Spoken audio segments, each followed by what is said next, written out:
Good morning, everyone. Sorry to interrupt the chatter. We're all excited, I know. So I am Carrie Cox, president of the High Point Historical Society, and we just wanted to welcome you today to our program where the Preservation Society of High Point has been working on one of the oldest homes in our community. And as you can see, that is the Mendenhall Blair House. And so we've got Stephanie in with us today to kind of taking ownership of the house, talking about the current renovations. We've even had some conversation this morning about what the house looked like originally. And so it is a living, breathing restoration project. The home has been, or the property's been sort of threatened a few times from tear downs, from changeovers, from switches around, the kind of things that happen to a property of that age. And so the High Point Preservation Society really took it up as a measure to assist in making sure that this home is protected and continues to live on through our history.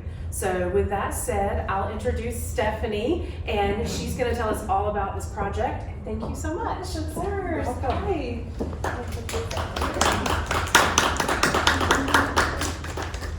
Welcome. I'm so excited to be here with you guys, especially here at the museum because it's dedicated to, you know, our city's rich history, which this house is exactly the same. I'm gonna just read off my notes here, but if y'all have any questions, let me know. My name is Stephanie Cardona. I'm honored to speak here. The Mendenhall Blair House is one of High Point's most fascinating and historically significant landmarks. So I'm here today to share with you not only the story of the house, but also our plans to preserve it for future generations. When I first stepped into the Blair House, I felt something profound, not just its age, but its stories. I was captivated by the stories woven into its walls, stories of resilience, change, and community. The house creaks with every step, almost as if it's reminding you how long it has stood to change. Before we go deeper into the history of the house, I want to take a moment to share how I became part of its story.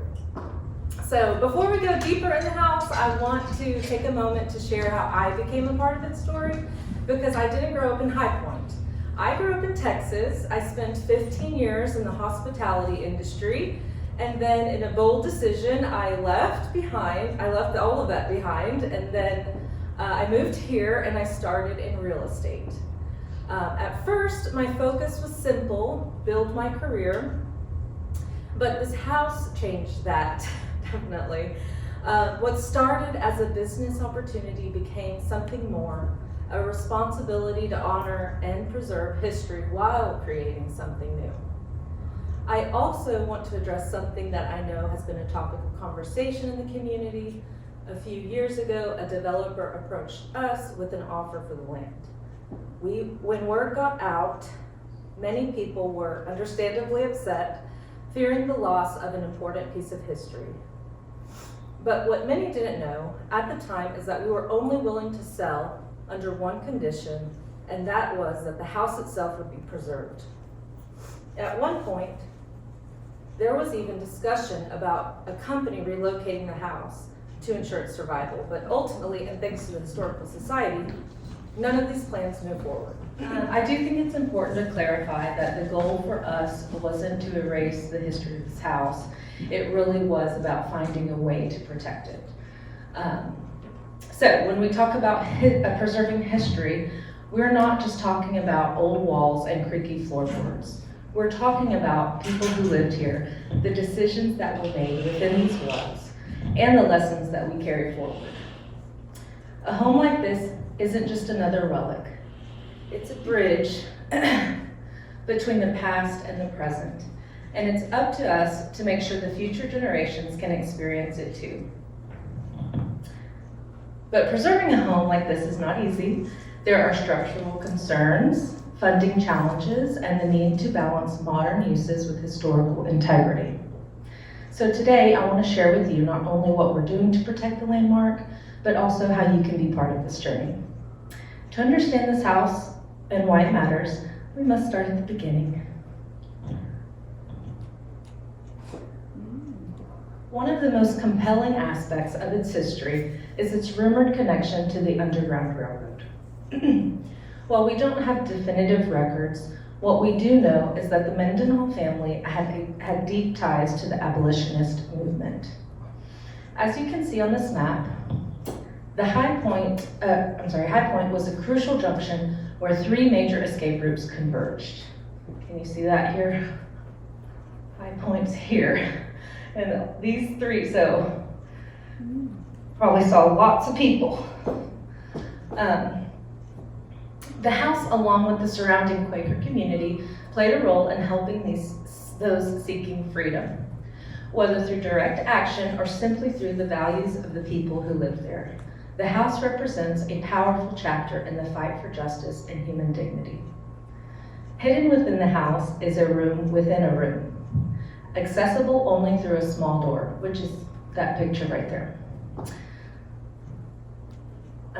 This could have been easily hidden behind a heavy dresser or another piece of furniture during that time, blending seamlessly into the space to remain undiscovered.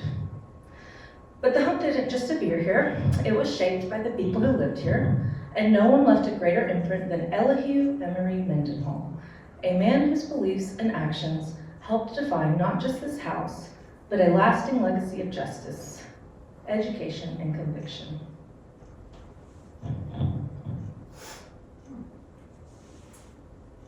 Born in 1817, likely on the very property, Elihu wasn't just a builder of homes, he was a builder of communities.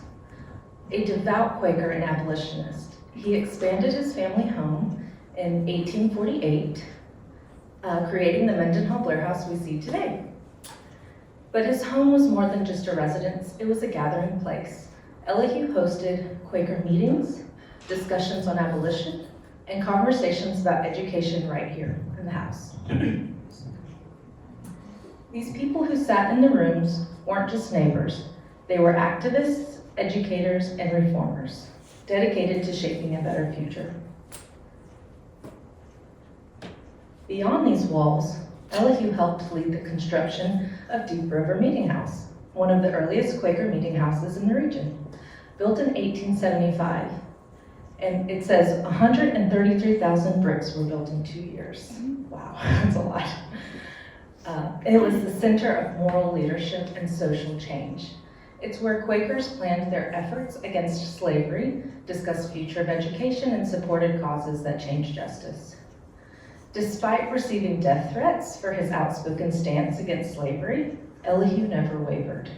He remained deeply involved in education and reform, helping Guilford College take shape. By the time of his passing in 1903, the school was debt-free with $175,000 endowment, ensuring the future generations would have access to learning. But Elihu wasn't alone in his fight for education and justice. His wife carried a powerful mission of her own. This is Abigail Hill Mendenhall.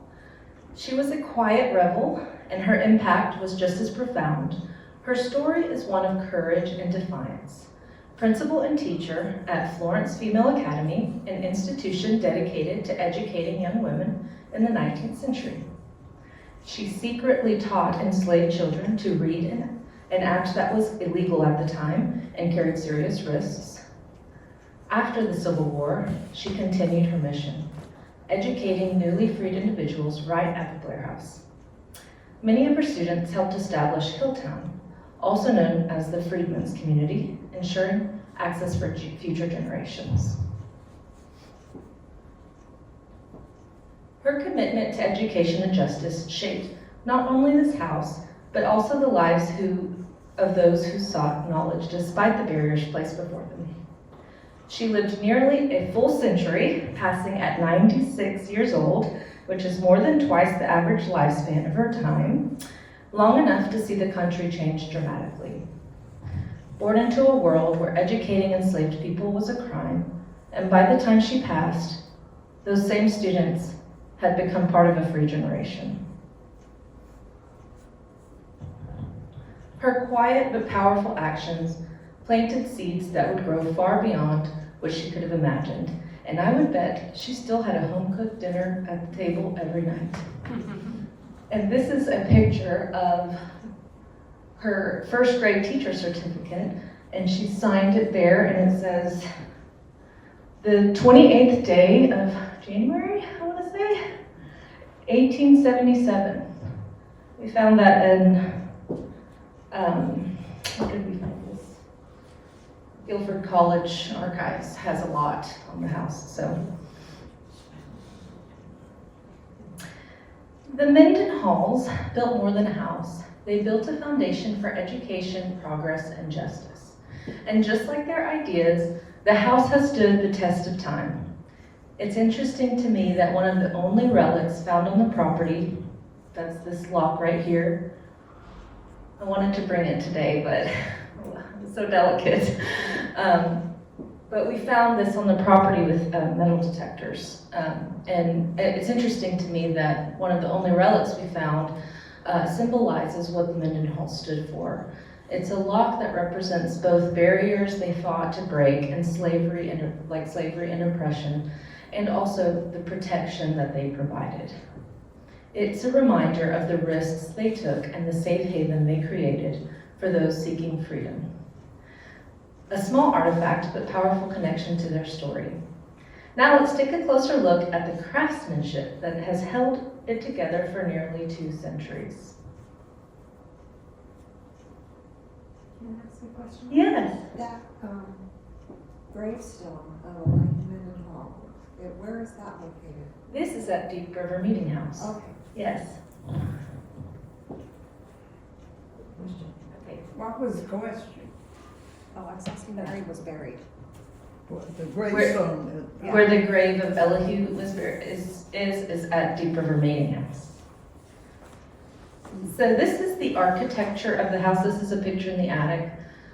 It was completed, the extension was completed between 1848 and 1850. Blends Greek Revival architecture with Romantic period details. The rear section dates back to the 1810s, making it one of the oldest surviving parts of the home. So let's start at the top, literally, at the beams in the attic that you see pictured.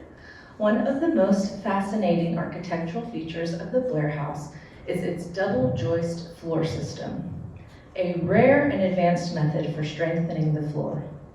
It's designed to add durability and prevent stress cracks in the plaster ceilings. This prevents sagging floors, one of the most common structural issues in historic homes, and we can actually see a noticeable ceiling sagging in the original part of the house due to uneven weight distribution and natural settling. Many homes in this era used single joists. So the Blair House actually stands out as an intentional choice for strength and longevity. And by the way, it was the more expensive choice, so it suggests that Elihu prioritized durability and quality over cost. The wood beams that you see here were likely sourced from local timber. In the 1840s, people built with what was available and not what was mass produced. So they're most likely hand cut from trees growing on the land or surrounding land. So the same forest that provided materials for the home may have stood on the Mendenhall's own property or nearby land. The house is truly built from High Point itself.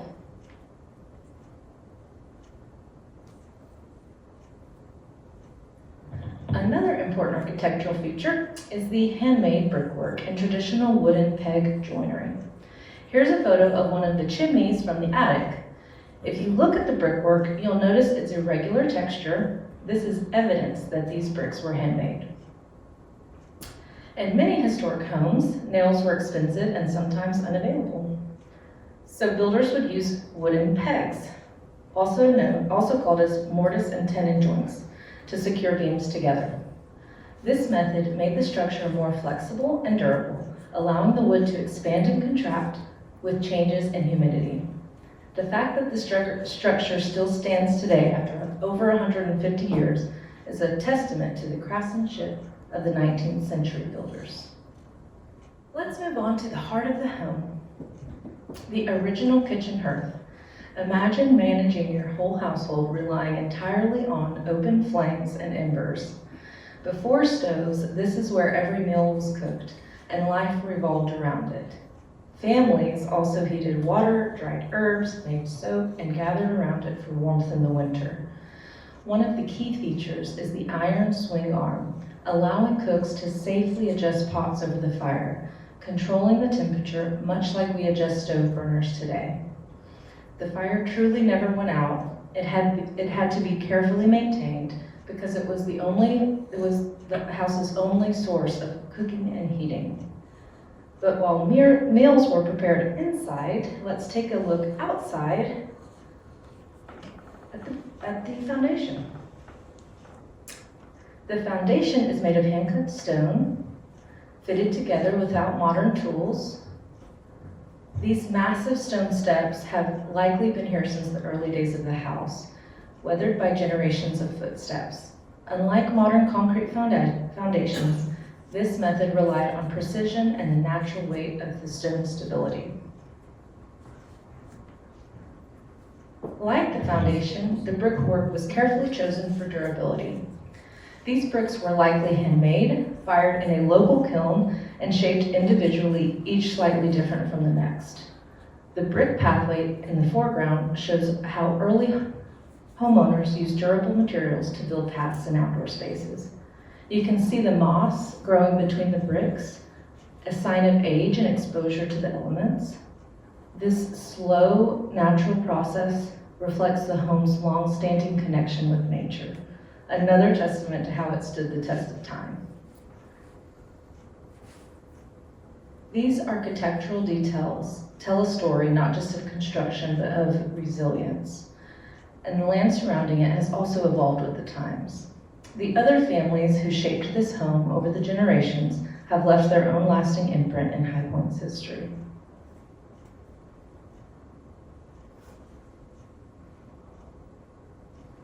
By 1919, the home's purpose expanded beyond being a residence. It became part of a working dairy farm.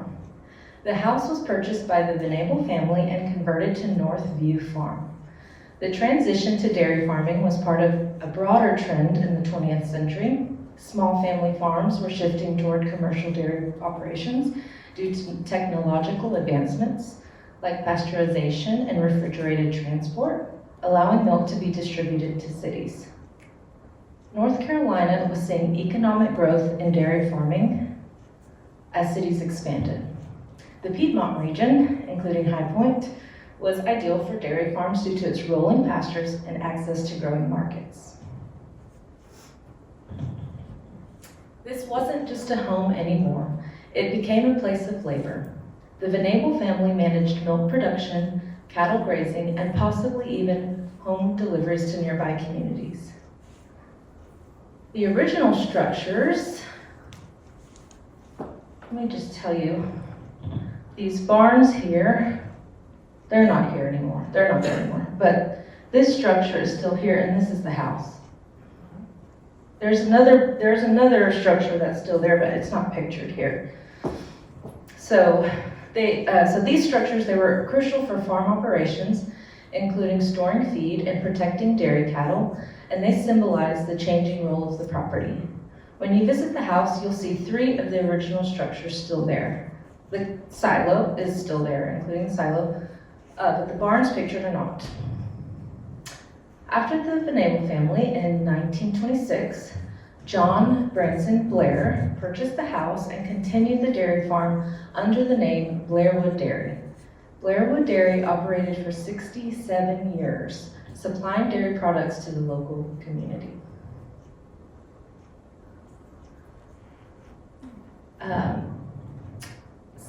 Sally, I can't remember her last name, she gave us these. So they, her aunt was a Blair, someone, I'm not sure exactly who, but she stopped by the house and she just gave these to us, so it was very kind.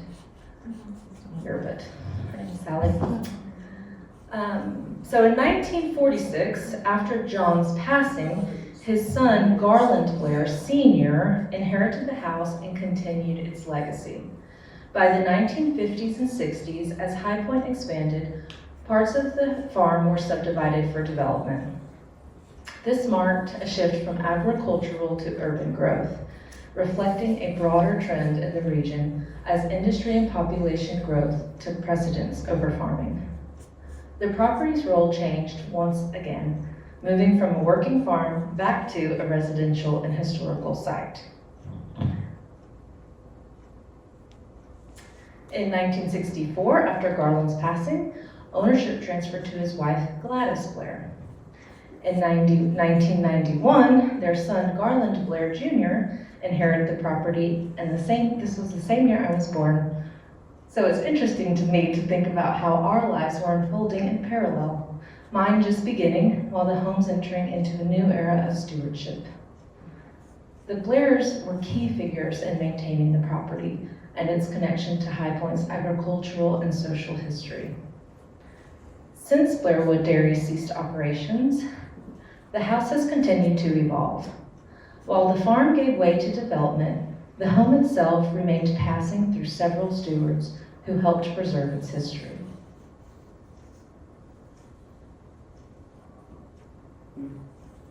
In 1993, ownership passed outside of the family for the first time in over 70 years when Jack Holmes Campbell purchased the house.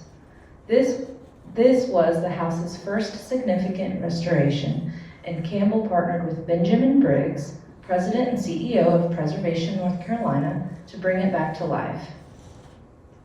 And actually, they brought some great pictures of what it looked like before they came. So it'll be interesting if y'all want to take a look at those. But this was the house's first significant restoration. And Campbell partner, did I say that already? Yeah. The goal was to preserve the historic character while making it livable for modern homeowners.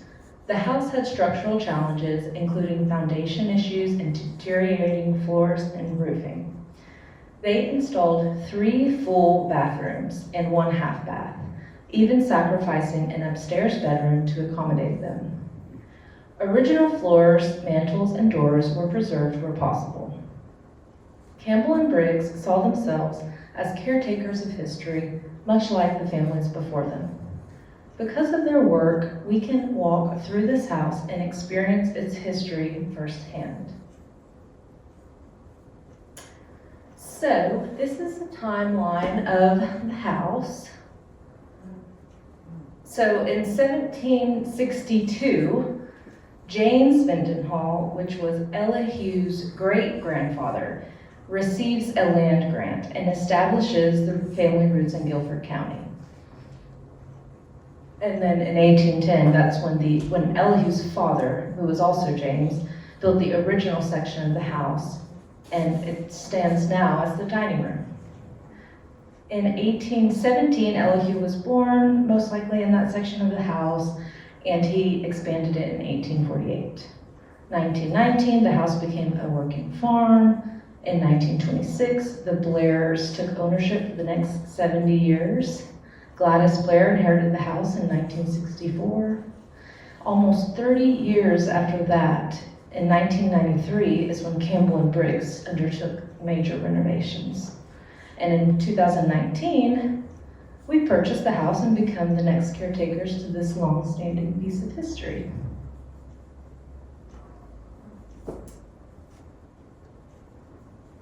So to compare the house to some significant moments in our history, I've added these blue bubbles.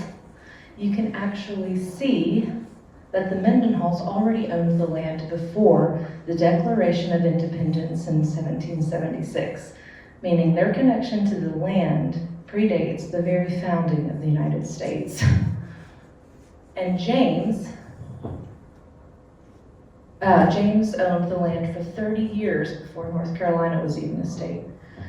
Another 20 years passed, and Abe Lincoln was born. The original part of the house was built, and at that time, James Madison was the 4th president of the United States, and Louisiana had just become a state.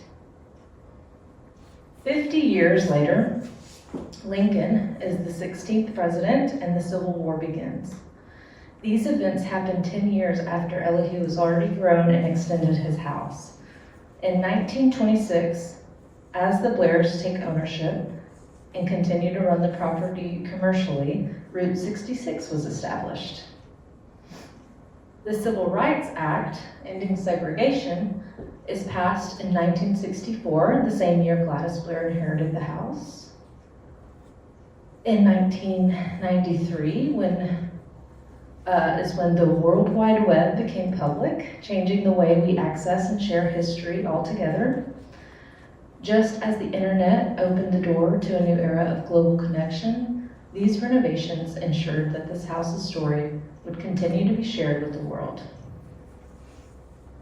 In 2008, Barack Obama was elected our 44th president, serving 2 terms and becoming the first African American to hold the office. His election was a milestone in the ongoing fight for equality and progress, something the Blair House has witnessed for many, many years. While we've pieced together much of the home's history, there are still elements that remain a mystery. For example, we know a general store once operated on site as early as 1845, and ledgers found in the attic give us a glimpse into the transactions, but we don't have a full picture of how it functioned. Similarly, the remains of a spring house foundation, likely from the 19th century, hint at an early method of food preservation, yet we don't know exactly when it was built or how long it was in use. This house has survived because people have cared enough to protect it, and that's what we plan to do exactly. It's always been a place of family, connection, and legacy. Here's a picture of my niece playing on the front steps with her grandfather watching. Taking this photo reminded me of our purpose. Also, there's my brother-in-law with his twin girls on the Forerunner.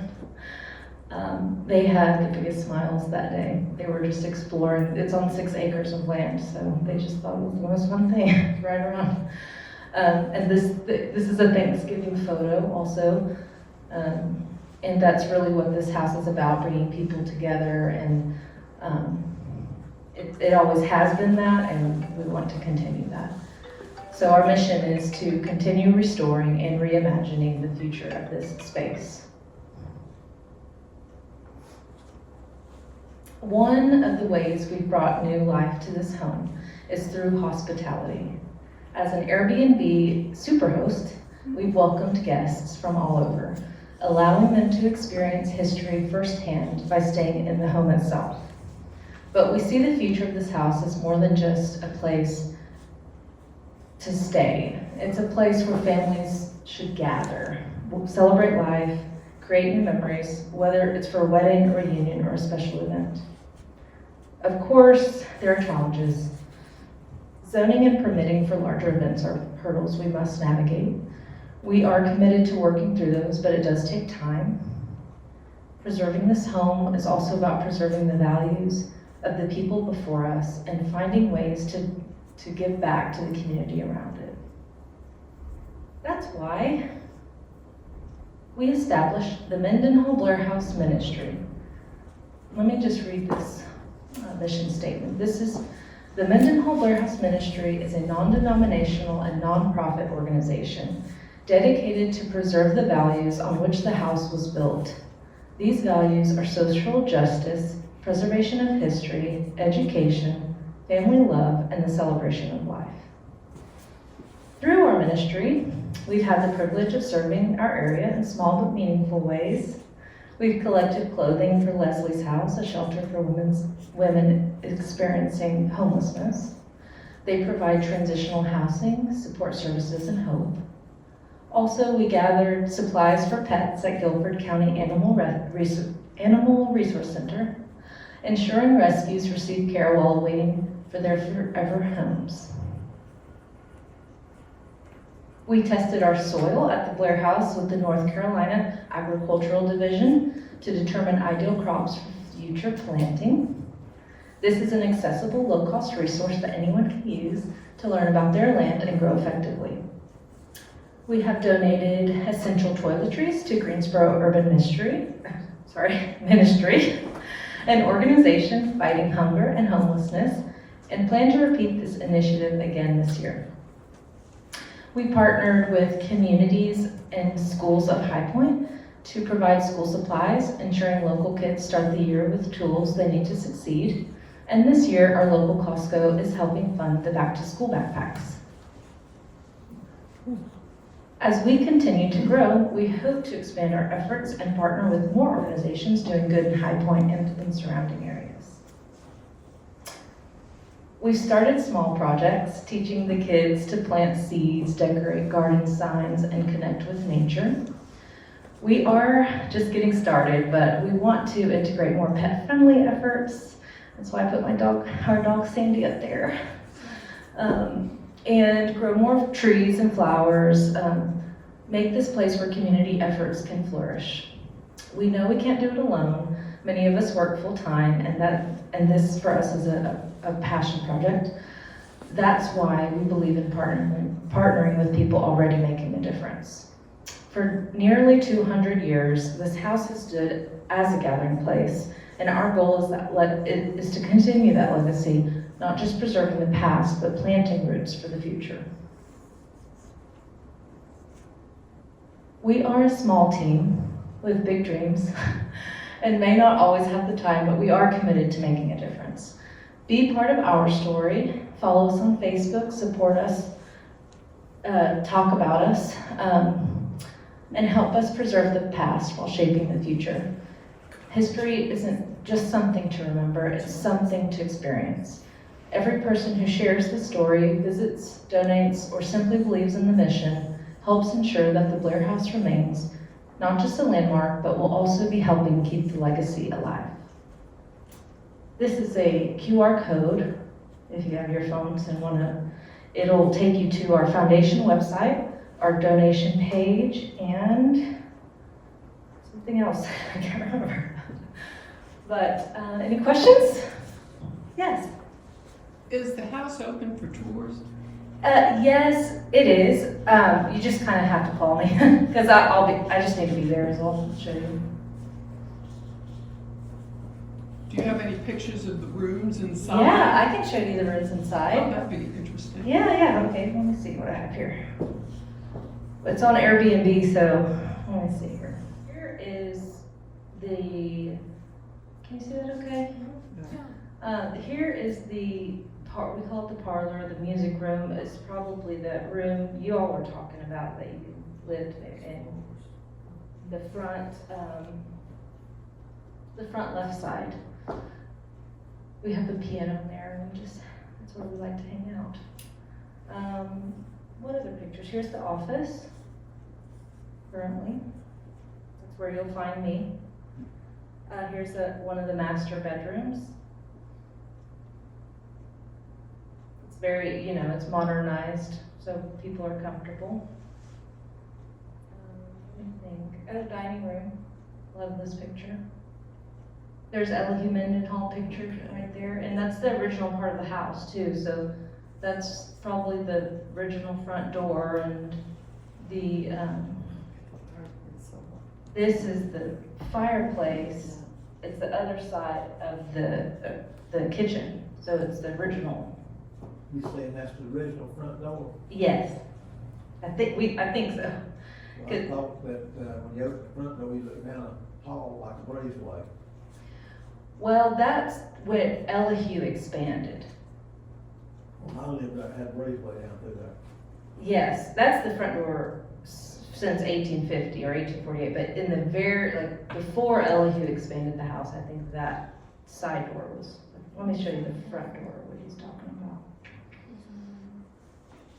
Here's like the hallway, sort of, where the stairs are.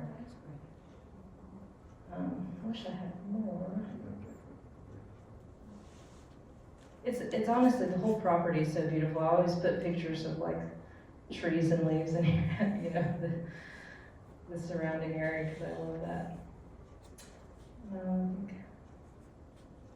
This is in the master, one of the fireplaces. It's very interesting. I was thinking, this morning, I was walking around the house and I was thinking, I really don't know what details of this house happened when.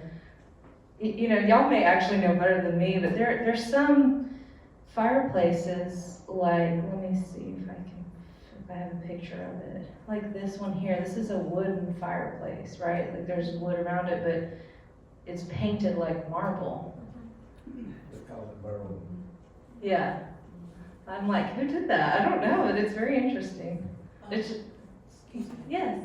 When the house first came empty and we put it on the Guilford County Historic Properties list, that fireplace was one of the most important things in the house, because those fireplaces that are like that were made by traveling workers, that was their art.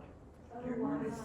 And they would come and stay in the house and do the fireplaces. Oh, I love that. I don't know if y'all heard that, but she said it was, this fireplace, when, I think that happened in around 1993, when it became part of Guilford County's Historical Society. I want to say it was when. Historic property. Historic property, yeah. And actually, it's in the process of being on the National Register, and I think things are going well with that, so that's good. But she had said that travelers would paint around the fireplaces. It was their art. And there's another one, I'm not sure I have a picture, but it's has grapes painted on the fireplace. And I just thought that was so interesting. Grapes of all things. And I always think, this house has seen so many people and so many, you know, generations. I have no idea at what point, like this, you know, it happens with all the different details, I think, all the time. When did the grapes get painted? You know, that's what I thought this morning when I was walking around. I don't know if I have a picture of it, but I will try to find it. How many rooms are there? So upstairs now, there are 3 bedrooms, and then there's also like the secret room. And there's 1 bedroom downstairs. So 4 bedrooms, 3.5 baths now. This is a picture of the upstairs hallway.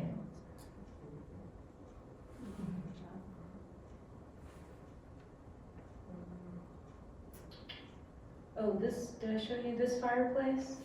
I love that one too. I think it was painted like that. Did you say a while ago the parlor used to be the bedroom in the left front? Say that again? Did you say a while ago that the parlor that you showed a picture of, that used to be a bedroom? I think so. I think that, What it was 2 bedrooms there, but Eddie cut a hole between them so it go back and forth. And at that same time, this has been 1930s. So they just made it 1 big bedroom, and that's a parlor. So, you're talking about, let me just ask you, you're talking about this bedroom here? yeah. Oh, okay. Yeah, now we put a piano in there and some couches. It was 2 bedrooms there, but it wasn't, they made it 1. Really? They cut the hole in the wall to start with. Oh, they cut the hole in the wall, So it wow. go back and forth, and I had to go around. Oh, nice. Yeah, I know. That's convenient. Wow, that's interesting. Yeah, there really is a lot I don't know, and I'm still learning, but it's been really, it's brought a lot of joy to me Did y'all furnish the house, or was it furnished when you bought it? No, so my dad and my stepmom own the house, and she is like the queen of furnishing, I think. She finds the coolest things, like the old, I don't even know what it's called, this thing here. The secret room you showed upstairs, Yes. we got the wash basin out of there years ago. Oh, really? The wash basin you Got found? safe, and of course the bell that had in front of the eaves. So where was the bell hung? It hung on the base of the house, it was on the right side underneath the eaves, back there towards the kitchen. Oh, wow, okay. I used to ring that thing. Really? You used to ring that thing. Is it bringing happy memories to looking at the house? But she finds interesting furniture that, we like to put there, but we constantly, like, every week we come, oh, let's add this or do this, or, we constantly are changing. We want it to be, we want you to have an experience when you're in there and also be comfortable because, we want to take showers like we do today, but experience some of the history like they used to, so. If anybody's interested, we've got pictures before it's ever restored. Maybe. Yes, I think that y'all should take a look at those pictures. He said he has pictures of, the house before it was restored, and it looked like it was about to be demolished kind of thing. We thought we wanted to buy it, but we got to looking at how much work it's gonna Really? take. Yeah. We've done a ton of work on that place. There is an article, Benjamin Briggs and Jack Campbell, they were in an article, and Jack Campbell that owned the house talks about how it was financially a burden, but it was worth it because of what they were able to do, and I thought that was really. Basically, it was broken too. It was broken? Yeah. Oh, it was broken The house too. was broken too. Oh, wow. Not breaking into it, I mean, Yeah. it split in two, and then water coming out through it, and ruined a lot of stuff. Oh, wow. And it had a white oak subframe underneath it, and set on, remember, big rocks over that, plus mortar and brick. But, they had to replace all that stuff. They hadn't planned on having to do that, but it fatigued, it needed to be replaced, and they didn't know that when they bought it. Oh, he didn't know that when he bought it, yeah. He did talk about how his family, while they were renovating, it was like a farm fun house while they were renovating, and they, even though it was a lot financially, it was like he had so many great memories with his family, and it was worth it to him. Actually, recently, the city calls me and says, y'all are using a whole lot of water. I'm like, nobody's in there. What are you talking about?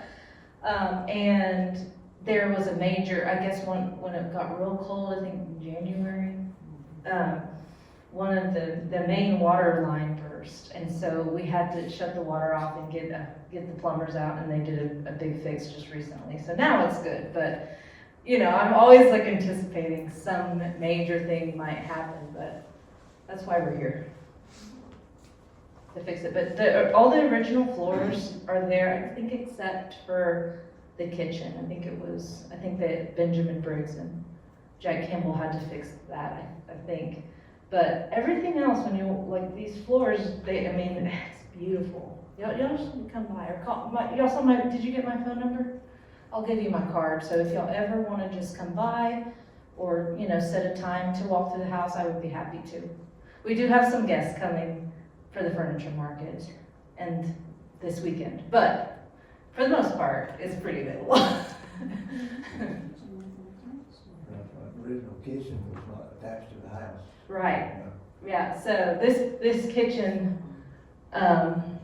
it was, I think Benjamin Briggs did that, right? And then, yeah, so that wasn't there, it was just like the dining area. We had a big old lazy Susan, they call it. Big table, right? Yeah, Lazy Susan. You can kind of see it here, probably. Not really. Do you have any architectural diagrams from long ago, or no? Or Well, it's hard to find a lot. We did go to Guilford College Archives, and they had a lot of really interesting stuff. We found some notes from Abigail Hill, like handwritten, almost like a diary.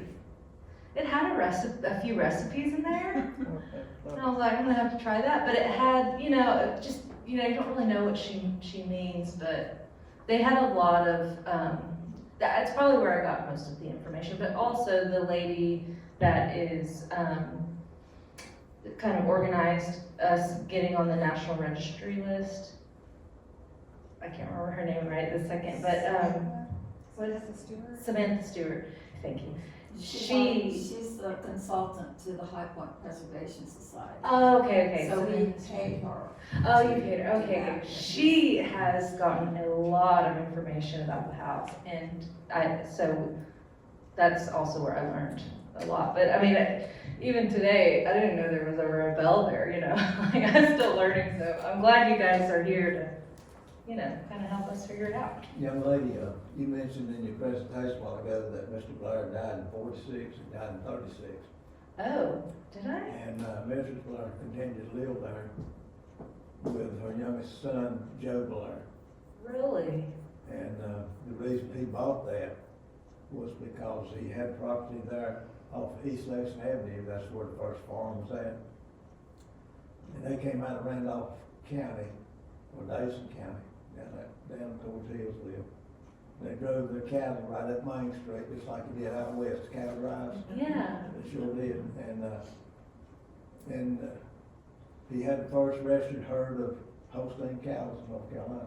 Wait, say that again, he had the first? First registered herd of Holstein cattle in North Carolina. Oh, wow.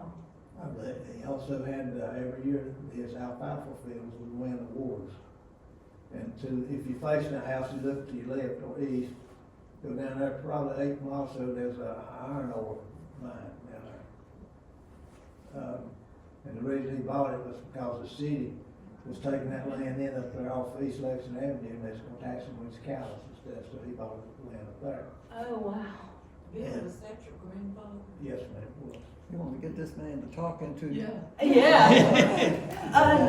Come on up. Yeah, you really want to interview him. I know it. But anyway, that's why he bought that, but he kept the land there on East Lexington Avenue. And if you, right here in this museum, there's a man, he married a Welch. And I believe in the early days, that land was lease land, it was land grant from England. And his wife was a Welch, and they owned most of northern Guilford County. Oh, All the really? way up to 40, Interstate 40. Uh-huh. And then over the years they sold it off, and Mr. Blair's the guy that put Dean's Hitchcock in business. That's how Dean's Hitchcock Lumber Company got started. Mr. Blair loaned him the money. Oh, And his oldest son, Garland, was to go in business, that's part of the deal with Dealers. But Gladys didn't want him to. oh, He really? didn't.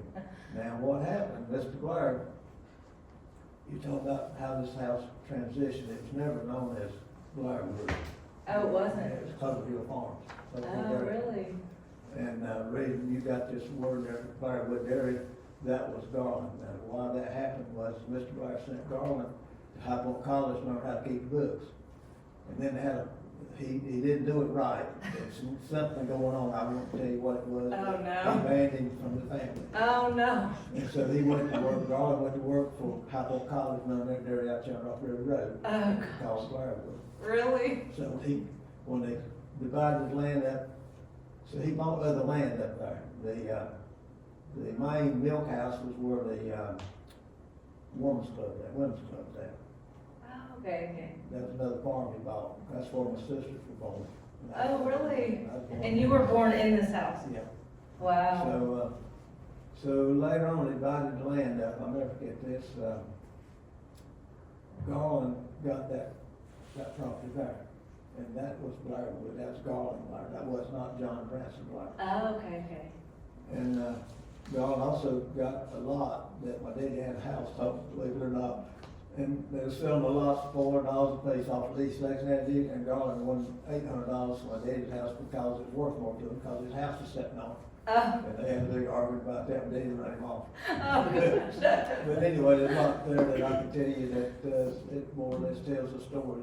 how Yeah. it was. There's so many stories that I don't know, and there's so many families that lived here that you could really, you could spend hours. Well, Trying to the learn Blair more. boys had a reputation. Something happened up that way, one of the Blair boys added again. There were 7 of them. Oh, there were 7 Blair John boys. Blair had 7 sons. Yeah. John Blair was in the House of Representative down in Raleigh. Mm. And he was also what you call orator. He would go around town talking. He was very political. And he started 2 churches in town. in the Elks Club. And then Bill's daddy, William Blair, he started his racing out of that barn that's over there. I show you, you had a picture of it, you didn't realize what you're looking at, that structure's are from Westminster, that moving up there. Oh, really? The ones that you have too, that they're, that structure? I'm showing you, but, those, if you knew what you're looking at, you see where they were numbered, and they put them back together. And that's what Daddy kept his race car. Oh, really? You don't quite show up there, so right at the side of it, Oh, okay. there's a lean to put on it. Oh, That's what Daddy kept the race car, and that big beam up there, and it's still there when y'all bought that place. Really? Was it, like a barn, it looked kinda like a barn, Yeah, small? Kinda like a shed. Yeah, okay, it's still here, let me show you a picture. And there's a well out there between those barns and your house. Mhm. Supposedly in the Civil War, they had dumped all the Civil War stuff down in that well, because you remember Stoneman's raid? Yeah, They was afraid that they was gonna be raided and they'd get their Civil War and stuff. so they put all that. Dumped off everything valuable down that well. Let me see if I can. That There's a was them picture first of, there's a, things. well, there's a little like well next to the house, or old well, and then there's that shed still there too. Is that the one that you told your mom? No, I thought you told her.